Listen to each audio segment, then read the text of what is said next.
bisa. Mari-mari. Jauh ditunggu para besar direktur.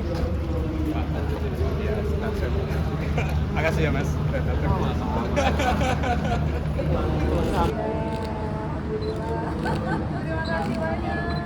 Para BR, Mas Sito. Selamat datang Mas Kanjeng. Sehat juga.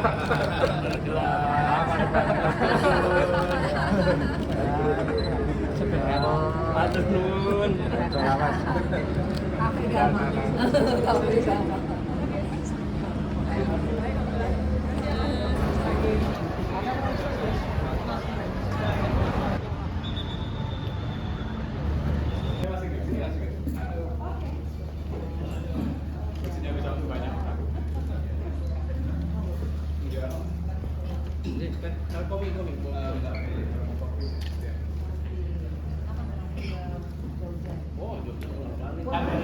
Ini tadi gimana milih tanggal 19 ini? Karena itu juga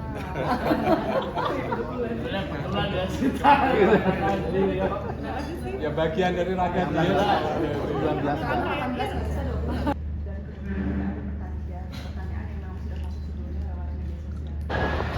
Apa kabar Dede-dede UGM? Panjang sampai jam 10 malam. Ya. Karena tidak mudah.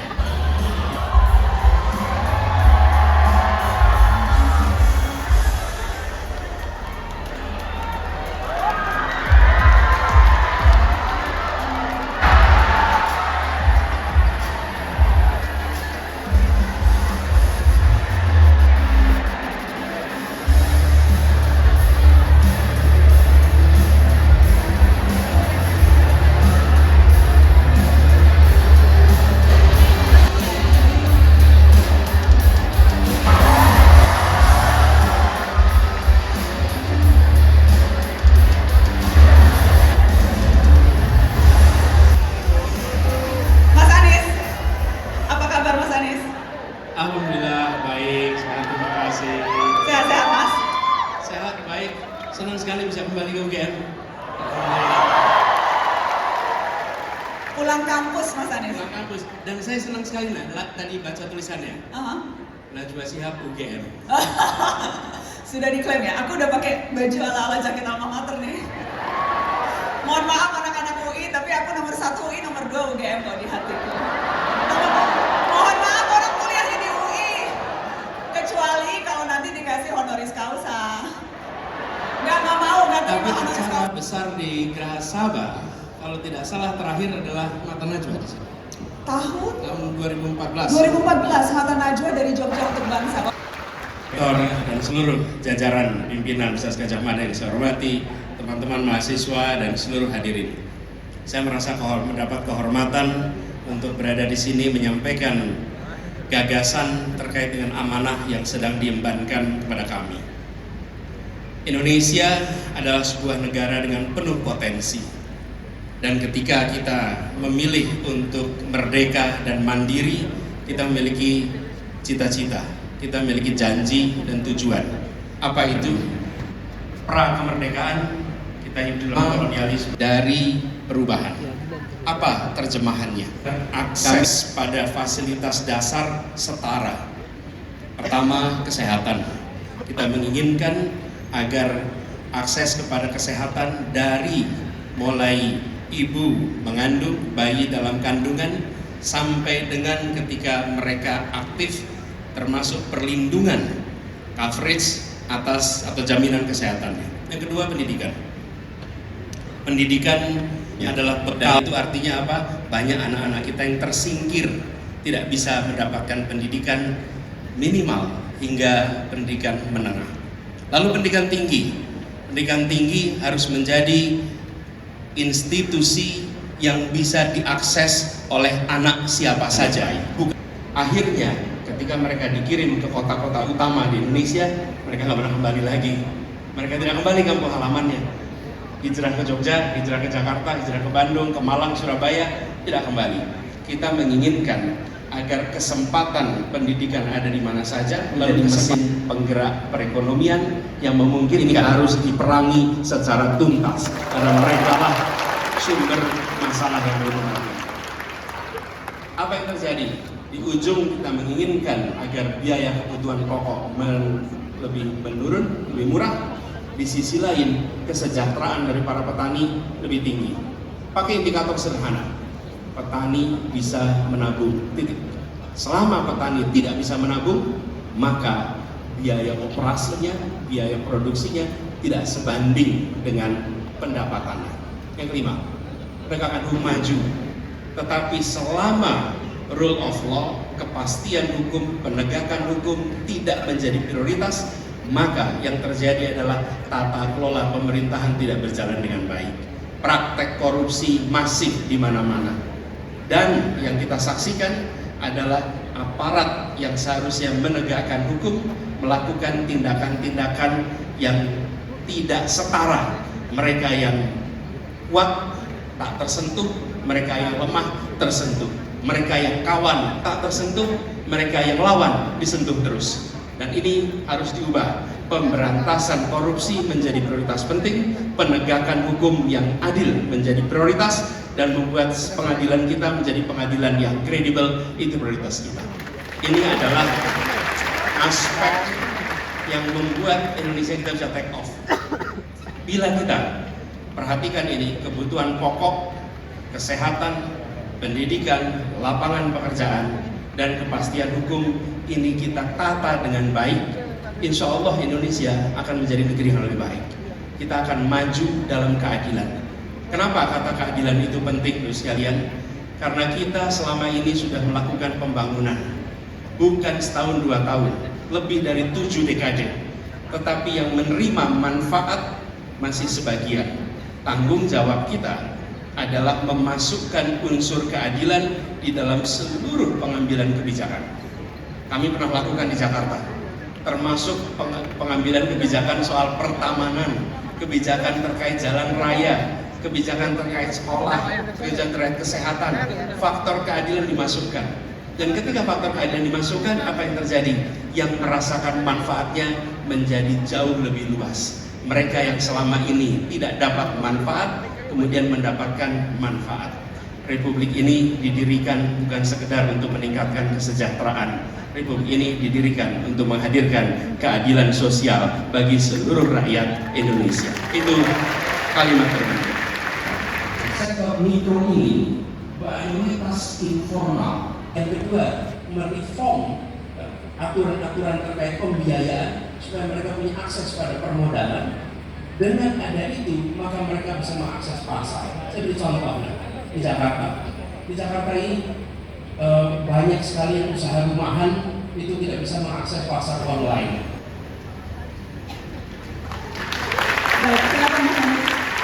Ya. Nanti kalau ada waktu saya akan kasih kesempatan untuk doa. Perubahan total, perubahan mayor atau minor. Kalau dalam ujian skripsi ini revisinya revisi minor, revisi mayor atau ujian ulang gitu. Bicara Indonesia ke depan, produk berikutnya, apa yang sudah dikerjakan sampai dengan sekarang itu dimulainya bukan 2014, bukan dimulai 2019, bukan di 2009, ini dikerjakan 1945. Jadi kita ini sebagai bangsa memutuskan kami merdeka untuk meraih keadilan sosial. Itu dikatakan tahun 45. Tiap 5 tahun kita berhenti sejenak. Untuk apa? Kalibrasi. Apakah kita masih menuju pada tujuan kita? Tiap 5 tahun kita berhenti. Dan disitulah kita 2024 akan berada. Jadi ini bukan soal melanjutkan atau tidak melanjutkan dari kerjaan 5 tahun 10 tahun ke belakang, tapi ini soal bagaimana kita meraih yang kita tuju ketika Republik ini didirikan. Jadi Prof. Maher, yang menjadi gagasan dari kita tentang perubahan adalah memasukkan unsur keadilan di dalam kebijakan-kebijakan yang dibuat. Kebijakan rekrutmen mahasiswa baru sudahkah mencerminkan prinsip keadilan? Sudahkah siapa saja berhak mendapatkan kesempatan yang sama? Itu pertanyaan sederhana.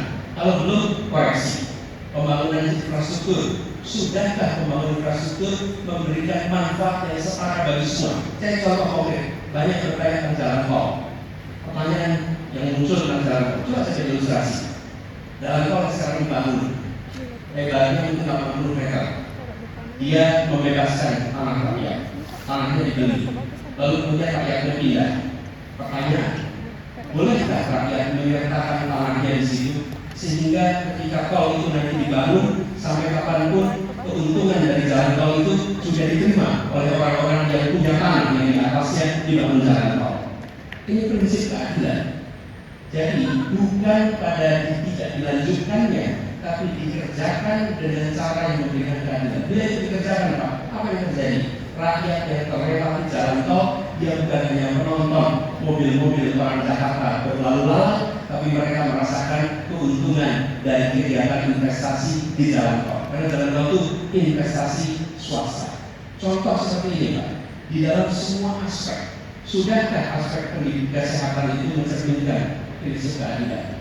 Dalam tadi berilustrasi soal usaha mikro, kita selama ini tidak memperhatikan bagaimana pemberian kredit mencerminkan keadilan atau tidak. Saya contoh, Pak. Ketika Bapak mau mengurus kredit untuk motor, kredit untuk mobil luar biasa mudah, tapi kredit untuk rumah sulit. Di sisi lain, kalau Bapak punya rumah, punya akses, maka rumah itu nilainya akan naik terus. Sementara kalau beli motor dan mobil, nilainya akan turun terus. Apakah negara akan membiarkan praktek-praktek fasilitas-fasilitas yang tidak setara? Jadi nanti perubahan yang akan dirasakan adalah di semua aspek kebijakan, di situ ada unsur keadilan yang harus dihadirkan. Itu yang direncanakan mulai 24 ke depan. Jadi bukan mengubah yang sekarang sudah ada, tapi bukan artinya membatalkan, tapi justru memperkaya dan membuat perubahan itu dirasakan oleh semua. Terima kasih. Nah, pertanyaan saya penting saya sampaikan, Pak, karena di masyarakat ini biar tidak nanti gubernurnya baru, maka programnya berhenti. Yang terjadi bukan berhenti, ditambahkan, diberikan inovasi, dan justru janji yang tidak dilaksanakan oleh gubernur yang terpilih. Terima kasih. Baik, yang berikutnya saya kasih kesempatan kepada sehingga bagaimana konkretnya Pak Anies untuk menuju energi yang bertahan tadi, energi yang memanusiakan, karena kita punya banyak mafia batubara dan sisi lain ada geopolitik. Terima kasih Ibu melihat. Jadi buat yang tidak lihat barangkali kemarin diadakan diskusi tentang bagaimana transisi energi Indonesia ke depan, dan 3 baca pres diundang. Sayangnya hanya 1 yang hadir untuk menjawab gagasan soal itu. Nah, saya sampaikan itu 5 pilar. Yang Bu Popi sampaikan betul sekali. Tantangan kita memiliki komitmen dengan dunia dari mulai ada COP di 2009, kemudian COP20 dan lain-lain. Nah, apa yang kemarin saya sampaikan untuk eksekusi? Nomor 1, sinkronisasi antara pemerintah pusat, provinsi, daerah terkait penanganan lingkungan hidup. Hari ini tidak ada sinkronisasi. Kalau kebijakan pusat, provinsi, dan kabupaten kota tidak sinkron, maka komitmen nasional tidak dijalankan di tingkat provinsi, apalagi di tingkat kabupaten kota. Lalu yang muncul adalah capaian-capaian itu tidak bisa terlaksana, target-target tidak terlaksana. Jadi itu nomor 1. Yang kedua, kita harus melibatkan semua stakeholder termasuk swasta di dalam usaha mencapai target-target transisi ini. Bila ini dikerjakan sama-sama dan serius, saya yakin bisa. Lalu, apakah kita perlu waktu untuk melakukan transisi kepada energi baru dan terbarukan, energi baru terbarukan? Ini prosesnya panjang, tapi harus dimulai. Nah, kami melihat ada insentif yang harus diberikan. Inilah peran diplomasi. Mungkin Ibu juga lihat kemarin secara diplomasi. Ada pembiayaan global untuk climate crisis yang Indonesia bisa akses, dan kita memiliki kekayaan alam, hutan, kemudian hutan tropis, kemudian juga kekayaan biologi lain yang membuat kita bisa menerjemahkan ini di dalam carbon trading mekanisme, sehingga kita bisa mendapatkan bantuan pembiayaan untuk melakukan konversi. Ada sumber energi yang sangat besar yang dimiliki Indonesia, namanya sumber daya panas bumi. 40% dari panas bumi dunia itu ada di Indonesia. Tapi biaya untuk eksplorasinya mahal sekali, dan tidak ada private sector yang berani ambil dari situ. Karena itulah kemarin saya sampaikan, negara harus hadir, negara invest di sini. Lalu ketika sudah mulai eksploitasi, baru private sector dilibatkan untuk kemudian kita punya sumber energi yang baik.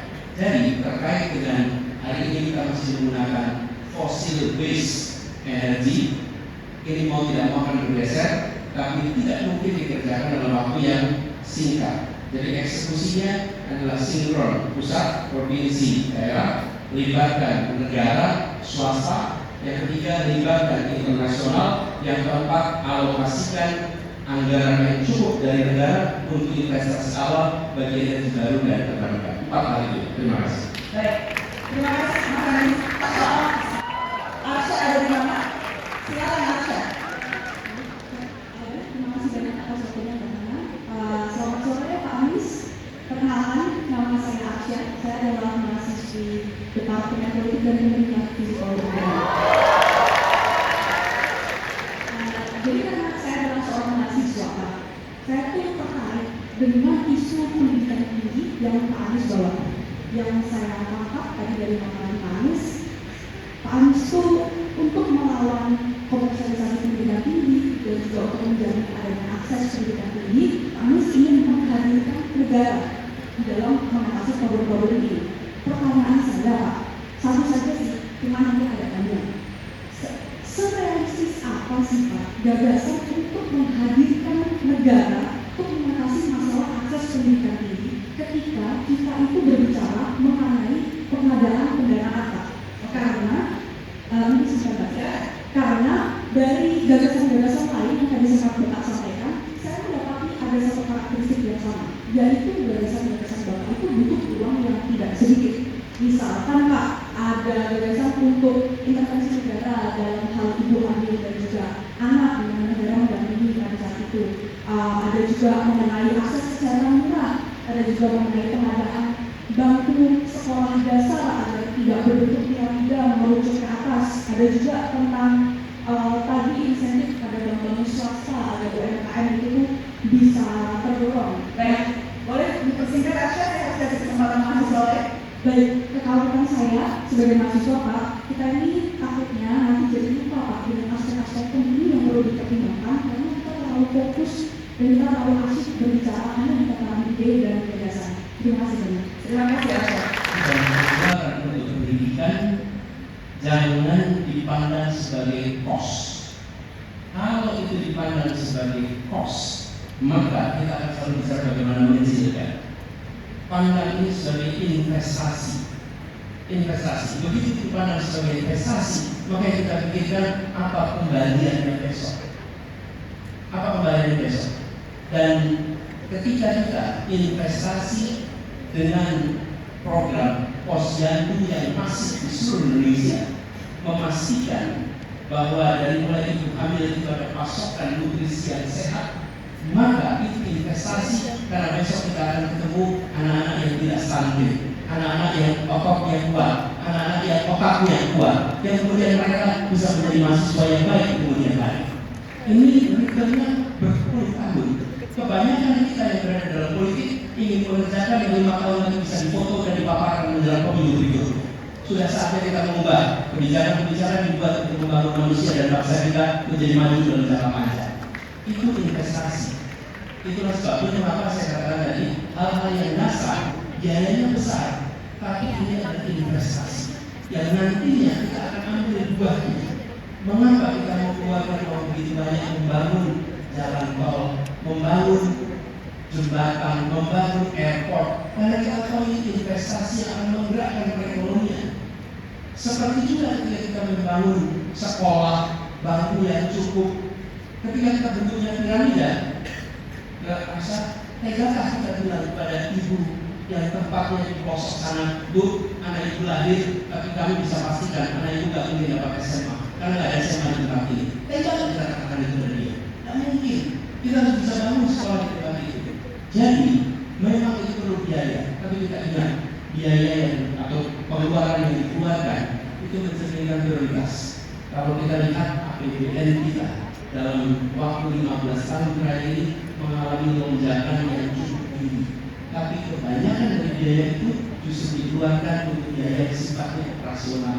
Kita harus geser agar lebih banyak untuk biaya pembangunan dan biaya bangunan untuk manusia. Contoh yang sudah berhasil dilakukan di mana?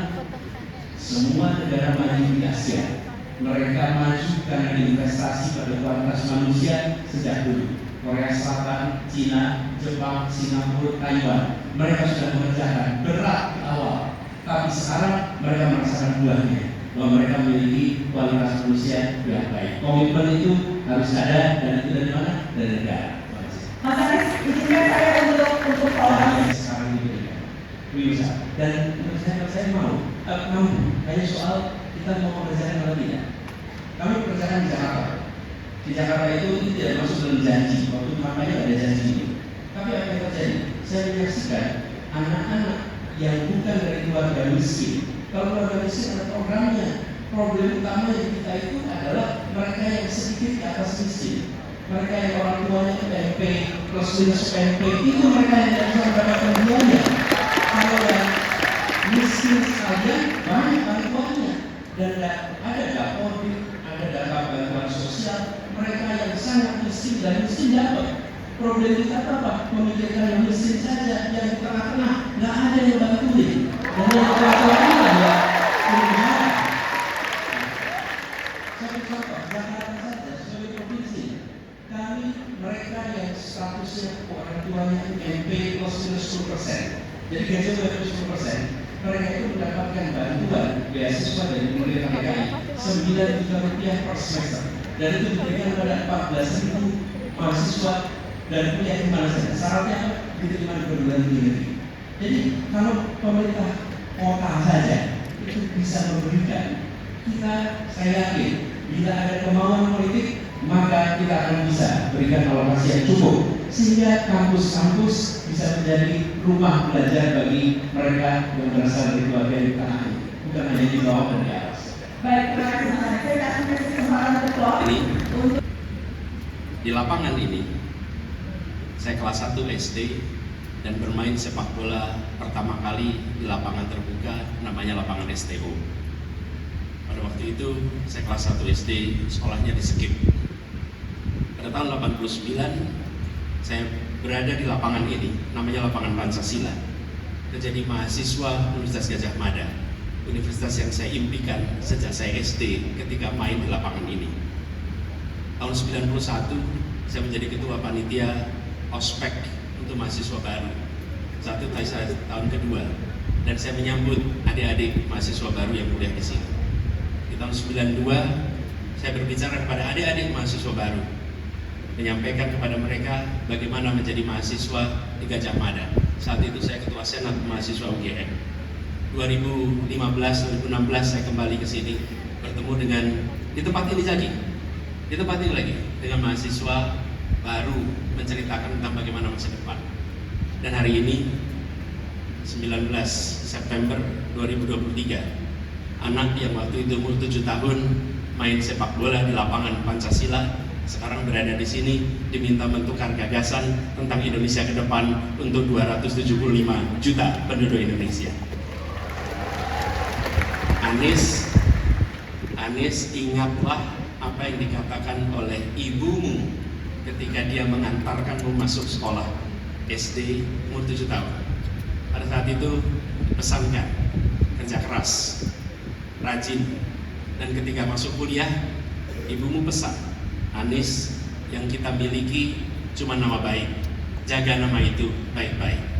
Dan hari ini sebelum saya berangkat ke Jogja, ibu saya mendoakan dan ibu saya kembali mengatakan, Anies berada di tempat ini semata-mata karena Anies menjaga nama baik. jaga nama baik itu baik-baik. Dan itulah refleksi saya pada sore hari ini. Terima kasih. Anies Baswedan, bakal calon presiden dari Koalisi Perubahan dan Persatuan. Kita kasih tepuk tangan sekali lagi, Mas Anies Baswedan. Terima kasih. Banyak. Terima kasih UGM. Teruslah jadi kampus kebanggaan kita. Thank you. Terima kasih. Thank you. Jadi alhamdulillah saya bersyukur sekali malam hari ini bisa kembali ke kampus Universitas Gadjah Mada. Seperti saya katakan bahwa di kampus ini adalah masa kecil saya karena rumah saya hanya sekitar 1 kilometer di tempat ini. Jadi kembali ke UGM adalah pengalaman yang selalu mengesankan. Saya merasa bersyukur bisa ketemu dengan para mahasiswa, para dosen, dan kesempatan untuk menyampaikan gagasan. Kami melihat penting sekali bagi seluruh masyarakat Indonesia untuk melihat rekam gagasan, rekam kerja, rekam karya, rekam prestasi dari semua yang saat ini dicalonkan. Ini adalah kesempatan bagi seluruh masyarakat untuk bisa melakukan penilaian, pembandingan, dan harapannya nanti akan bisa memilih yang tepat. Dan ini adalah kesempatan yang sangat baik. Saya terima kasih kepada UGM, terima kasih ke Mata Najwa. Oke, itu satu. Bapak tadi ada pembahasan yang Bapak bahas di dalam itu sesuai sama visi misi yang akan Bapak bawa nggak Pak ketika daftar nanti? Apa aja Pak? Nanti sudah misinya diumumkan, tapi semua gagasannya akan bermula dari kalimat sederhana. Kita ingin agar ada keadilan supaya keluarga-keluarga di Indonesia dapat kesempatan yang sama untuk dapat kebutuhan pangan yang terjangkau, fasilitas kesehatan yang terjangkau, pendidikan yang terjangkau, dan lapangan pekerjaan untuk semua. Itulah tema utamanya dan itu juga yang tadi kami sampaikan. Pak, yang ex-Kapolri itu Pak, di tim ses Bapak ada ex-Kapolri itu kata Pak Sekjen PKS itu memang benar atau siapa? Semua sekarang sedang dalam proses, nanti kalau sudah jelas pada waktunya kita umumkan. Yang akan ditekankan untuk pemilih muda ini apa Pak? Yang akan ditekankan untuk para pemilih muda ini apa Pak? Terutama untuk masalah rekam jejak dari para Ya, jadi pilpres, pileg ini kan tentang masa depan. Dan buat anak-anak muda, pilihan yang ditentukan pada pemilu itu berdampak pada masa depan mereka.